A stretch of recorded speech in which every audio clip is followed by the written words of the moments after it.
So we have the driver right here already downloaded. What we do is we click it, and you're going to see it here. And this is the error most people see right here. So this is basically just Apple, it's kind of protecting us in a way.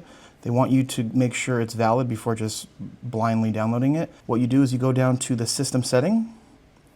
Okay, just move this to the side. We're going to go down to right here where it says privacy and security. Scroll down, and you'll see down here it says it was blocked to protect your Mac. And right here it says open anyway. Click on that.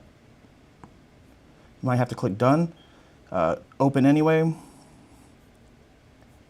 And then boom, it says open. We're going to go open anyway. And then here it's going to require a password. So we're going to enter the password. All right, so password is there. Then you hit OK.